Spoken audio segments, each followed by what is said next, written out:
Wannan abin da kuke gani shine application ɗin Qur'ani mafi basira a duniya, wanda kamata a ce duk wani musulmi mai sha'awar Alqur'ani ya mallaki wannan application ɗin a cikin wayarsa, musamman ma a cikin wannan watan da muke ciki mai falala na Ramadan. Saboda wannan application ɗin yana da matuƙar basira.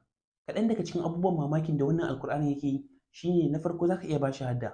Ma'ana zaka iya buɗe wannan Qur'anin ka cire mishi duk ayoyin da suke ciki, ka dinga karantawa shi kuma yana rubutawa kamar haka.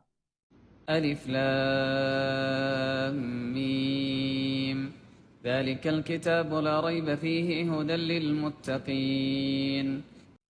Abu na biyu, idan kana cikin yin karatu sai ka yi kuskure, zai dinga sa maka alamu ta yadda idan ka gama karatun zaka iya zuwa ka duba kusakuran da ka yi sannan ka gyara su. Sannan kuma bayan haka zai dinga recording wannan karatun naka ta yadda idan ka gama zaka iya saving ɗin shi a wayarka ko kuma ka share ɗin shi ma a social media saboda wasu gani su amfana kai ma kuma ka samu lada. Sannan na uku, wannan application zai taimaka maka wajen nemo duk wata aya da kake nema. Misali idan kana tafiya ne ko kuma kana wani guri sai ka ji an kunna Alqur'ani, sai ka ji wata aya da kake son ka san surar da take ciki ko kuma ayar da take ciki, zaka iya ɗaukan wani application ka kara shi a cikin ayar sai ya nemo maka wannan surar da kuma ayar da take ciki. Ke din daɗawa a cikin wannan application zaka iya saita lokutan da zaka dinga yin karatun Alqur'ani, zaka iya sa reminder a ciki ta yadda zai dinga sanar da kai duk lokacin da ya kamata a ce ka yi karatun Alqur'ani. Musamman a cikin wannan watan da muke ciki na Ramadan, muna da kwana 30, zai iya saita maka aya nawa za ka karanta ko kuma shafi nawa za ka karanta idan kana son ka yi sauka a cikin wannan kwana 30 ɗin naka.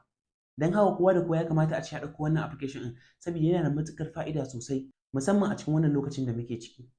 Ga masu sha'awar ɗauko wannan application ɗin, idan a TikTok kake ganin wannan bidiyon zan ajiye maka sunan application ɗin a comment section. Idan kuma a Facebook kake gani zan ajiye maka linkin application ɗin na iPhone da kuma na Android a description on bidiyon. Idan kuma a YouTube kake gani shi ma zan ajiye maka linkin a description on wannan bidiyon.